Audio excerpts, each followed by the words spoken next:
queria que a gente, eu queria meditar com você hoje em Lucas, capítulo de número 14, versículos 25 a 35. Lucas 14, 25 a 35, que diz assim: uma grande multidão ia acompanhando a Jesus.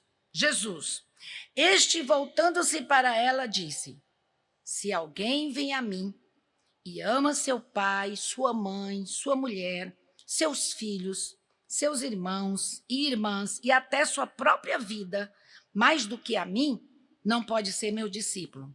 E aquele que não carrega sua cruz e não me segue, não pode ser meu discípulo. Qual de vocês, se quiser construir uma torre, primeiro não se assenta e calcula o preço, para ver se tem dinheiro suficiente para completá-la? Pois, se lançar o alicerce e não for capaz de terminá-la, todos os que a virem rirão dele, dizendo: este homem começou a construir e não foi capaz de terminar. Ou qual é o rei que pretende sair à guerra contra outro rei, que primeiro não se assenta e pensa se com 10.000 homens é capaz de enfrentar aquele que vem contra ele com 20.000? Se não for capaz, enviará uma delegação enquanto o outro ainda está longe e pedirá um acordo de paz. Da mesma forma, qualquer de vocês que não renunciar a tudo que possui, não pode ser meu discípulo. O sal é bom, mas se ele perder o sabor, como restaurá-lo? Não serve nem para o solo, nem para adubo. É jogado fora. Aquele que tem ouvidos para ouvir, ouça. Senhor, nesta hora que nós abrimos a tua palavra, eu quero te pedir que tu abras o entendimento de cada pessoa que está conectada. Eu quero te pedir, Pai, que tu também ajudes e que tu uses, que tu unjas a minha mente para que as minhas palavras não sejam minhas, mas sejam do teu Santo Espírito, sejam da Ruá Divina. Eu te peço, Senhor, por cada pessoa que está conosco, cada pessoa que ouve essa palavra agora, que tu possas ajudá-la, que ela possa ser tocada, que ela possa ser transformada pelo teu Espírito, Pai. Em nome de Jesus que eu te peço. Amém. Amém. Obrigada. Tá bom. Quando Jesus esteve entre nós, ele sabia que ele teria muito pouco tempo para inculcar, para falar, para ensinar os valores do reino aos seus discípulos. E Jesus escolheu pessoas simples, pessoas da mais diversa camada social, intelectualidade, conhecimento. Pedro, André e Tiago eram simples pescadores. Simão, o Zelote, ele participava de um grupo que queria acabar, era um ativista, ele queria acabar com a dominação do Império Romano, que, por sua vez, esmagava o povo judeu, mas também havia Mateus, o publicano, que recolhia imposto dos judeus para entregar aos romanos. Então, veja só, tinha um que era ativista e tinha outro que recolhia os impostos dos judeus para entregar para os romanos. Então, ele não era muito bem visto, né? E, na época, sim, enfim, tinha de tudo.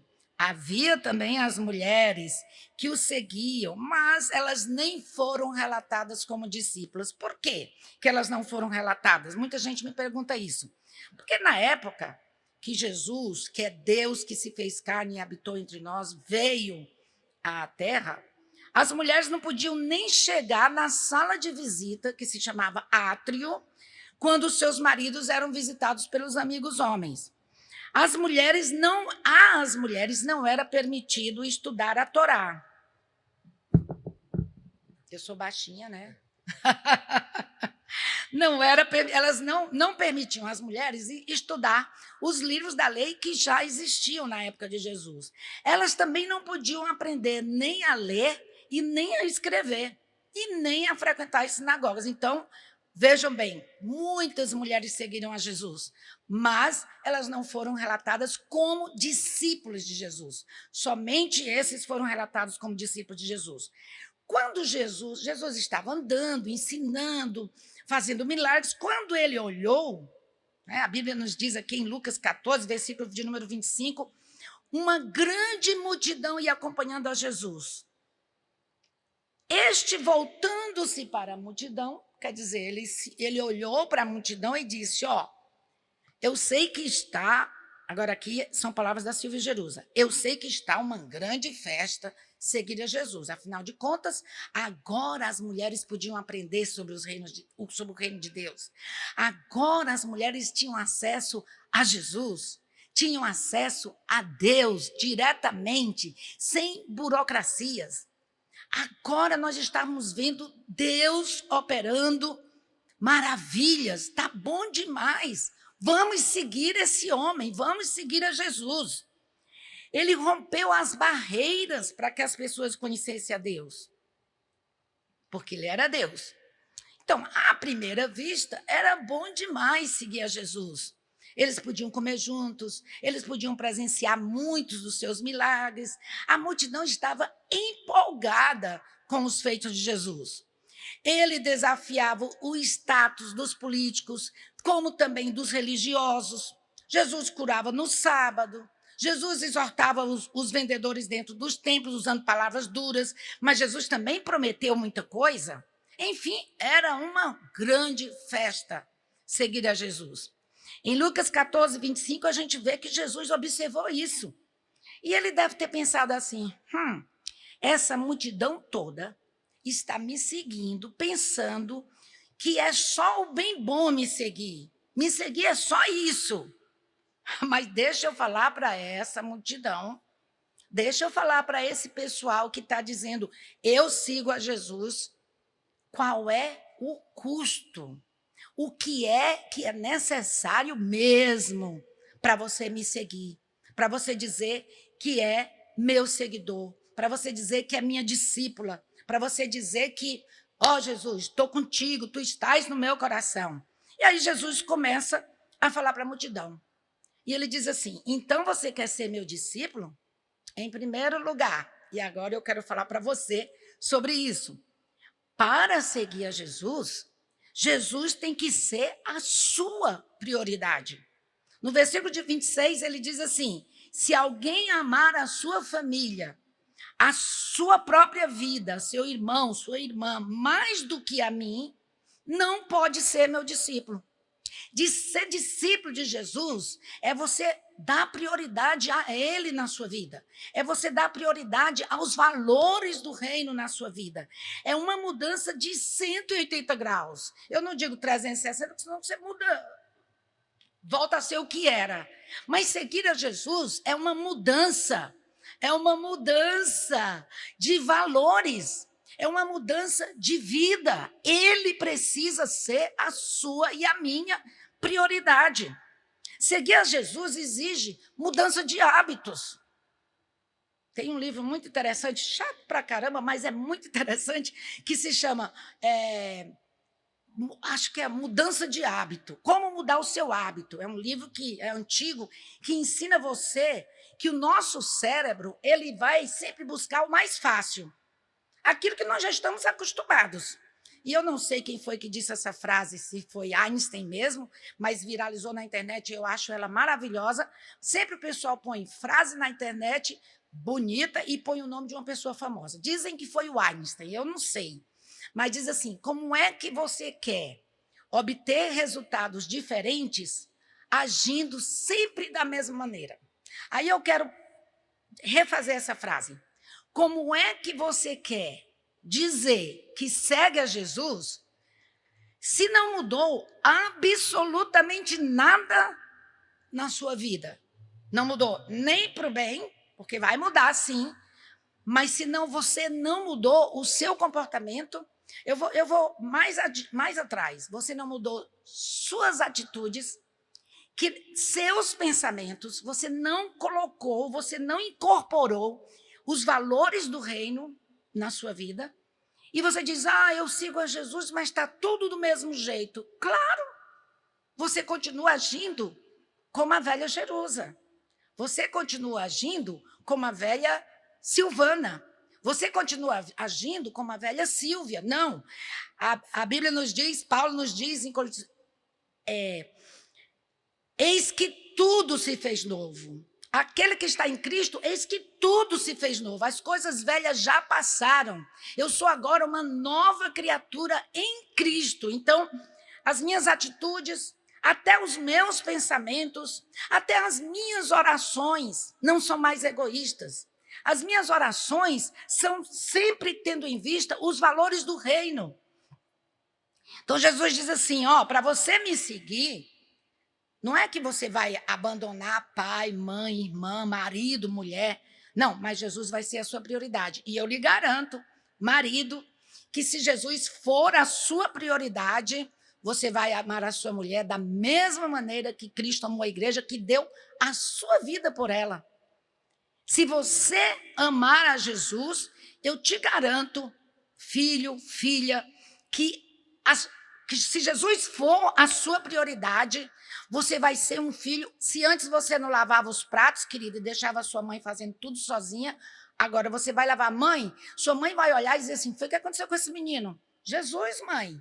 Jesus, eu vou te ajudar. Eu vou fazer a cama. Mãe, eu posso aprender a cozinhar? Eu vou fazer isso. O marido e a mulher vão se ajudar mutuamente dentro de casa, vão se respeitar mutuamente. Isso é ser discípulo de Jesus. Quais são, você precisa priorizar os princípios de Jesus. Princípios que, inclusive, mudarão você, mudarão a sua vida. Qual é a faxina espiritual? Eu queria lhe perguntar hoje. Qual a faxina espiritual que você precisa fazer na sua vida? Quais são os hábitos que faziam mal a você, que você pode mudar, porque agora você quer ser uma seguidora ou um seguidor de Jesus?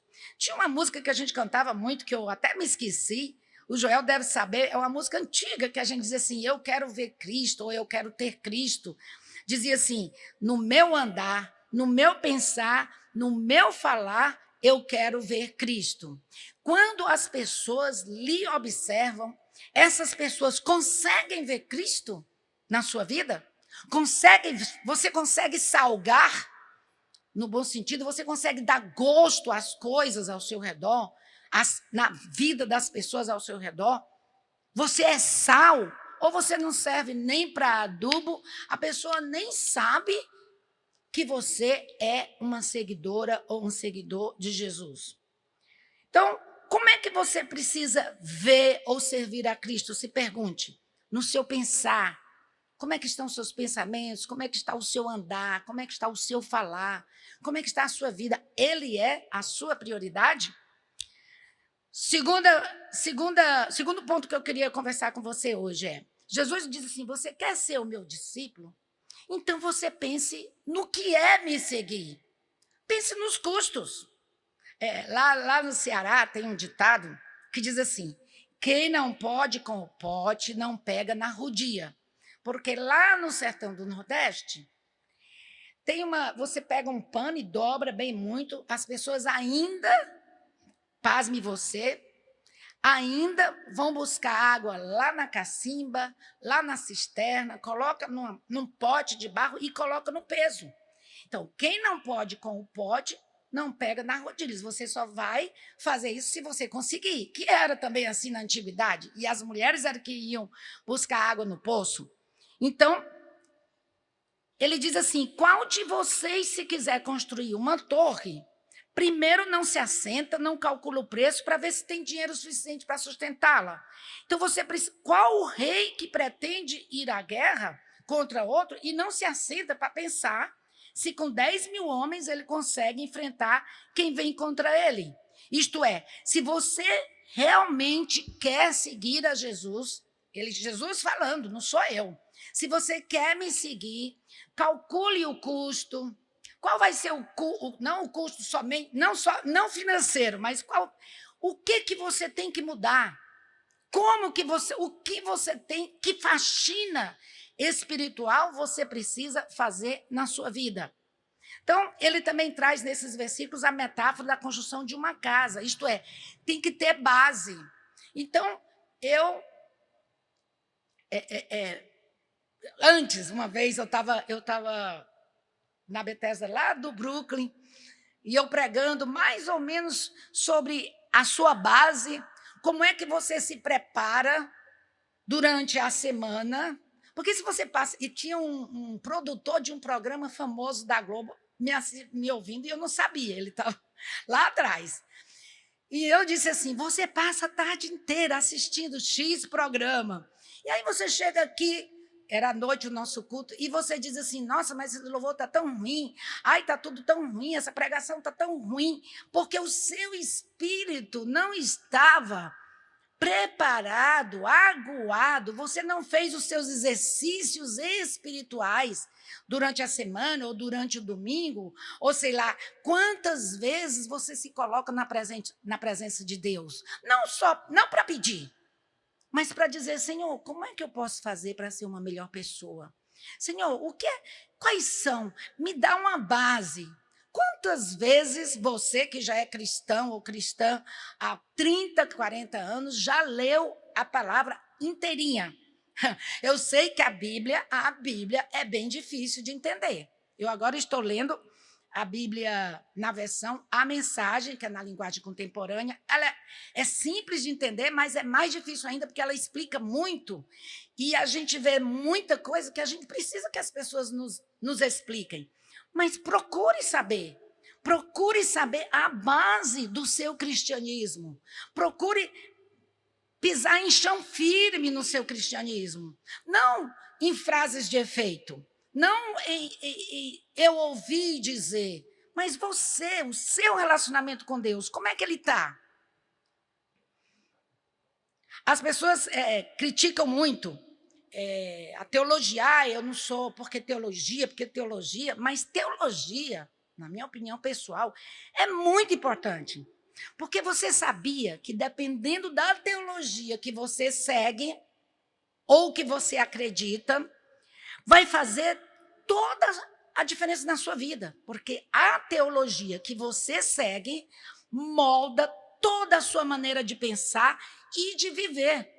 Por exemplo, as imagens que você tem de Deus, que podem ser distorcidas, farão toda a diferença no seu caminhar com Deus. Se você tem a imagem de um Deus, que é um Deus vingativo, tem muita gente que diz assim, eu não gosto do Antigo Testamento, porque eu não vou dar aula de teologia aqui para vocês, mas eu não gosto do Antigo Testamento porque é um Deus vingativo. Calma aí. Eu lhe recomendo entrar no canal de YouTube do pastor Eliel, que ele explica como é que a Bíblia foi escrita, como é que ela foi montada, e tem algumas coisas lhe explicando para você saber, peraí, não é assim, é como eles viam o Deus, mas se a sua imagem de Deus é um Deus vingativo, aí você vai acreditar que, infelizmente, essa pandemia, esse vírus, ou os desastres da sua vida foram trazidos por Deus para se vingar de você ou da humanidade, e você é uma pessoa que vive eternamente com medo.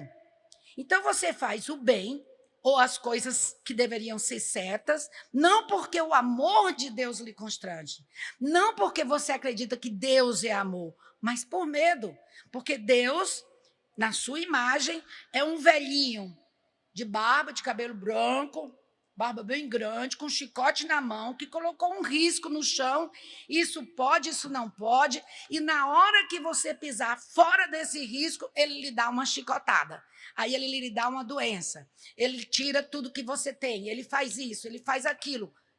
Dependendo dessa imagem de Deus que você tem, você vive com medo. Se você tem uma imagem de um Deus que controla tudo, Deus no controle, Deus no comando. Acho que são duas frases que eu menos tolero. Você é apenas um robô.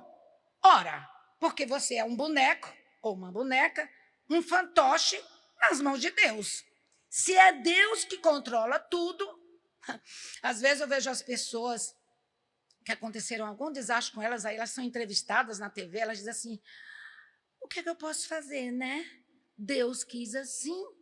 Não, não foi Deus que quis assim. Não é Deus que quer assim. Então, se tudo na sua vida é porque Deus quis, você não assume nenhuma responsabilidade por suas decisões. Entendeu? Não, é Deus que faz, então para que eu vou decidir?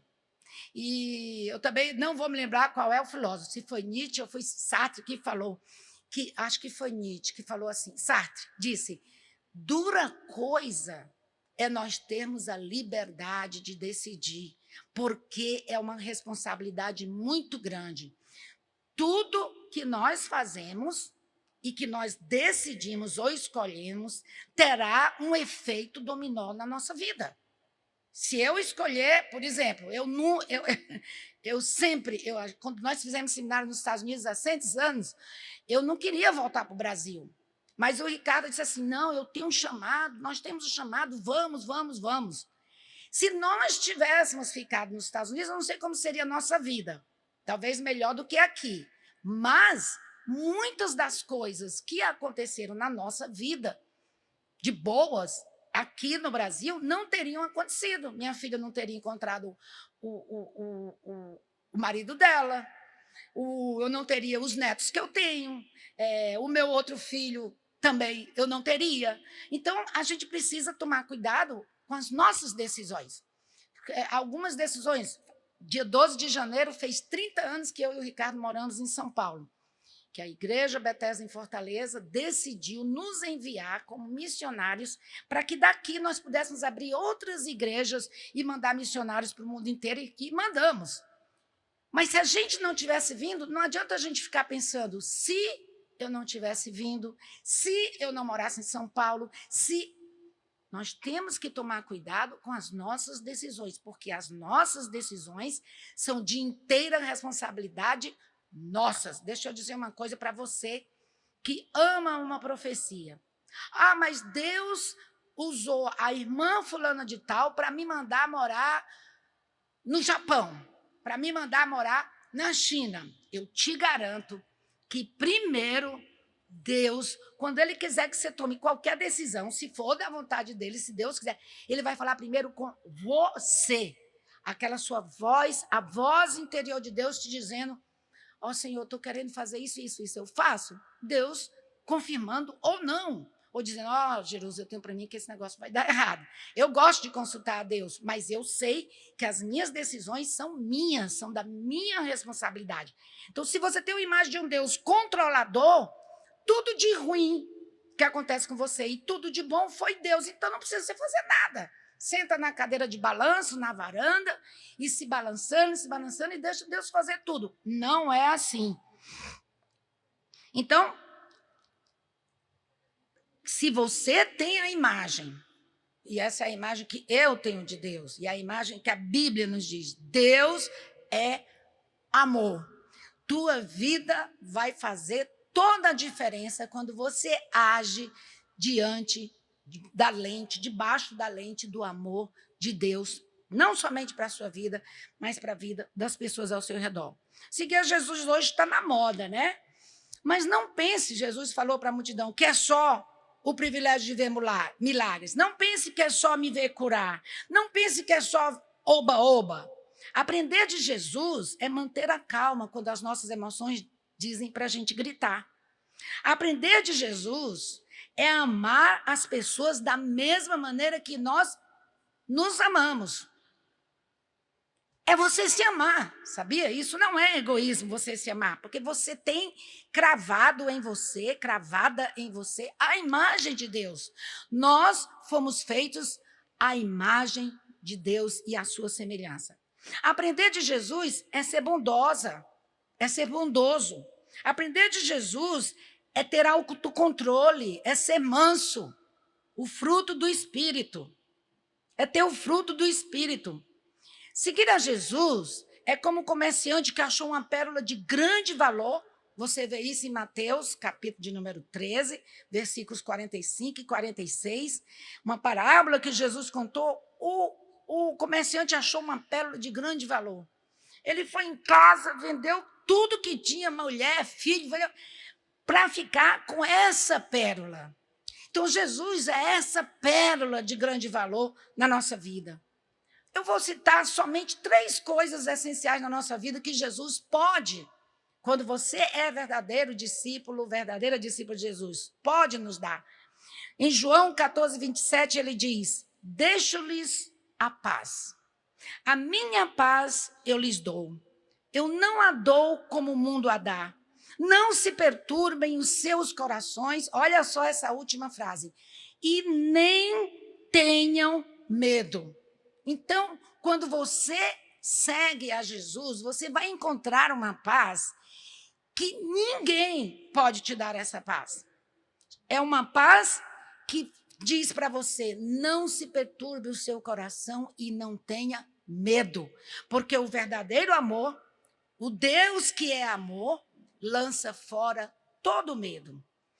Jesus também lhe traz vida plena. Você pode ver em João, capítulo de número 10, versículo de número 10. O ladrão vem apenas para roubar, matar e destruir.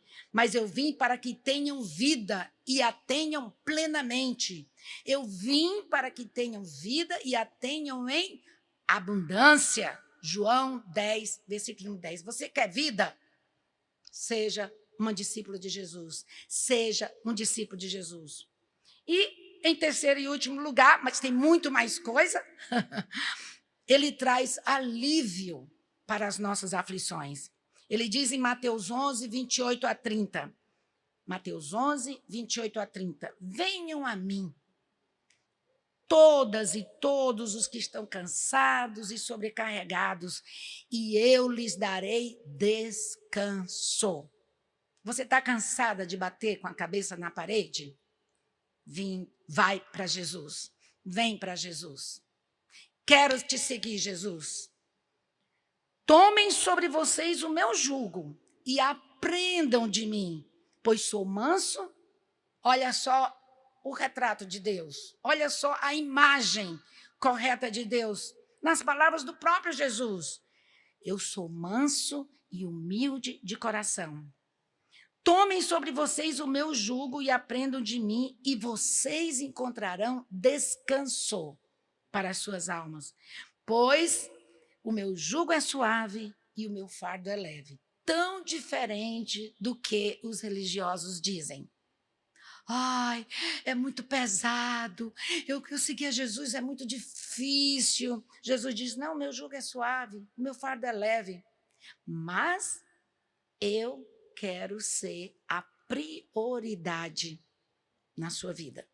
E se você tornar Jesus a prioridade, se você medir os custos e dizer assim: essa pérola vale a pena. Vale a pena a minha vida, vale a pena o meu tempo, vale a pena o meu dinheiro, vale a pena tudo para seguir a Jesus. Ele diz: eu vou te dar paz que o mundo não consegue lhe dar. Eu vou te dar vida com abundância e descanso para a sua alma. A gente quer mais do que isso? Eu não. Eu estou satisfeita. Se Jesus me der isso, se Deus me der isso, eu quero sim ser discípulo de Jesus. E eu queria encerrar essa mensagem convidando você. Na verdade, eu sou, como boa pentecostal que eu sou, eu não posso falar para você de Jesus e não lhe perguntar se você não quer tomar uma decisão de deixar de ser oba-oba, seguir a Jesus, dizer: não, eu quero ser discípula de Jesus. Eu sei, Senhor, quais são os custos. Eu sei que tu tens muito mais valor do que qualquer outra coisa da minha vida. E eu quero essa pérola de grande valor. Eu quero te seguir. Eu quero aprender de ti. Eu quero tomar o teu jugo. Eu quero esquecer. Eu quero desaprender muita coisa errada que eu aprendi. E eu quero te seguir. Eu queria orar por você agora. Aí onde você está, feche os seus olhos. Na sua TV, no seu áudio, onde você estiver, no seu computador, no seu celular, feche os seus olhos agora, para que a gente possa orar e entregue a sua vida a esse Jesus verdadeiramente, para que essa paz, esse descanso esse aprendizado e essa transformação possa fazer a diferença na sua vida. Senhor, eu quero colocar nas tuas mãos cada pessoa que está agora fazendo esse compromisso contigo, Pai. Quero te pedir, Senhor, que tu ajudes a cada um de nós, a cada uma de nós, a fazer uma faxina espiritual. Quais são os pensamentos que estão nos perturbando? Quais são os hábitos que nós precisamos mudar, que nós precisamos quebrar? Que padrões nós precisamos quebrar nas nossas vidas?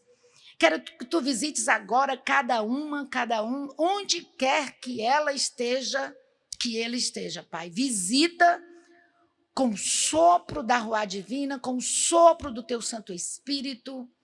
Visita, eu te peço, e ajuda-nos, Senhor, a sermos transformados a cada dia, de glória em glória, de passo em passo, a tua imagem e semelhança. Que nós possamos te seguir, que nós possamos não medir os custos, que nós não possamos te priorizar.